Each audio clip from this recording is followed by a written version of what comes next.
ચૈત્રી નવરાત્રિના ત્રીજા નોરતે આ પાઠ સાથે કરોમાં ચંદ્રઘંટાની પૂજા ઈચ્છાની થશે પૂર્તિ। ગુરુવાર 11 એપ્રિલના રોજ ચૈત્રી નવરાત્રિનું ત્રીજું નોરતું છે। આ દિવસે માતા ચંદ્રઘંટાનું પૂજન કરવામાં આવશે। ચાલો જાણીએ માં ચંદ્રઘંટાની પૂજા પદ્ધતિ, પ્રિય પ્રસાદ, શુભ સમય અને મંત્ર। એવી ધાર્મિક માન્યતા છે કે શારદીય નવરાત્રિના ત્રીજા દિવસે ભક્તિભાવ સાથે દેવી ચંદ્રઘંટાનું પૂજન કરવાથી સાધકની તમામ મનોકામનાઓ વહેલી તકે પૂર્ણ થાય છે।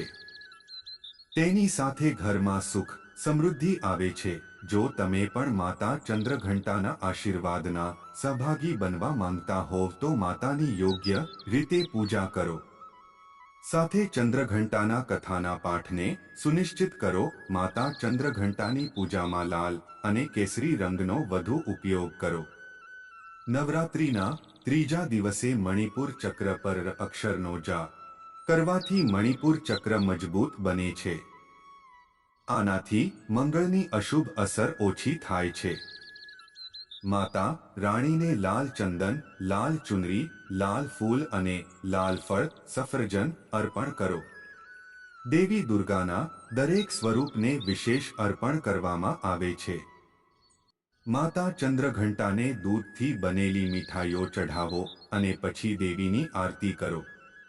આ રીતે માતા ચંદ્રઘંટાનું પૂજન કરવાથી હિંમતની સાથે નમ્રતા બંને વધે છે। શારદીય નવરાત્રિના ત્રીજા દિવસે માતા ચંદ્રઘંટાનું પૂજન કરવામાં આવે છે। તેમજ તેમના માટે ઉપવાસ પણ રાખવામાં આવે છે। સનાતન ગ્રંથોમાં એ વાત નિહિત છે કે માતા પ્રેમનો સાગર છે। તેમનો મહિમા અનન્ય છે। તે તેના ભક્તોને બચાવે છે અને દુષ્ટોનો નાશ કરે છે।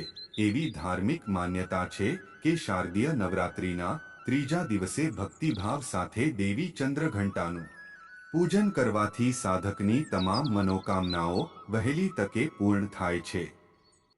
તેનાથી ઘરમાં સુખ સમૃદ્ધિ પણ આવે છે। જો તમે પણ માતા ચંદ્રઘંટાના આશીર્વાદના સહભાગી બનવા માંગતા હો તો વિધિ મુજબ માતાની પૂજા કરો।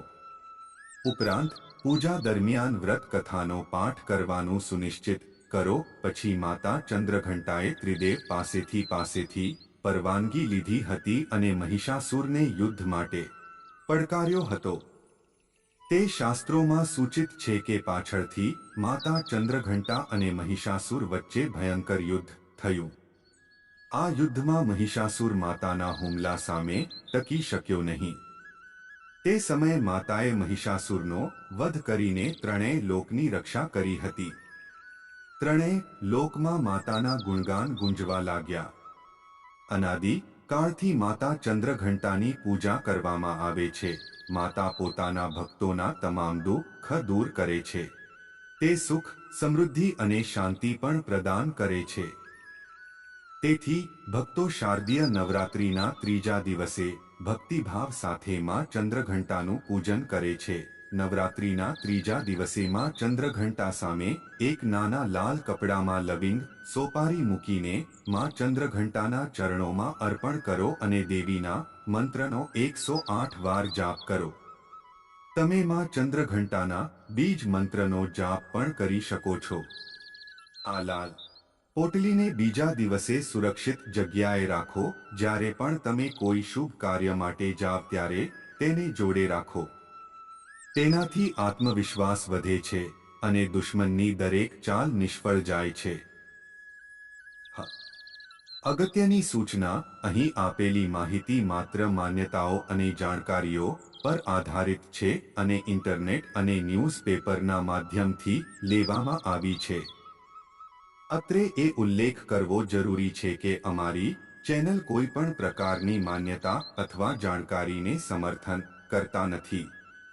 અમે તેની પુષ્ટિ પણ કરતા નથી। કોઈ પણ જાણકારી અથવા માન્યતાને લાગુ કરતા પહેલા સંબંધિત નિષ્ણાંતની સલાહ લેવી જરૂરી છે। અને તમે જે વિડિયો જુઓ છો તે હિન્દુ પૌરાણિક કથાઓ, પ્રાચીન હિન્દુ ગ્રંથો અને લોકવાર્તાઓથી પ્રેરિત છે। આ વિડિયો હજારો વર્ષ જૂના માનવામાં આવતા ધાર્મિક ગ્રંથો પર આધારિત છે. મહેરબાની કરીને નોંધ કરો કે અમારો હેતુ કોઈ ચોક્કસ વ્યક્તિ, સંપ્રદાય અથવા ધર્મની લાગણીઓને ઠેસ પહોંચાડવાનો નથી. અમારો વિડિયો પસંદ આવે તો લાઇક, શેર, સબસ્ક્રાઇબ કરજો. ધન્યવાદ મિત્રો.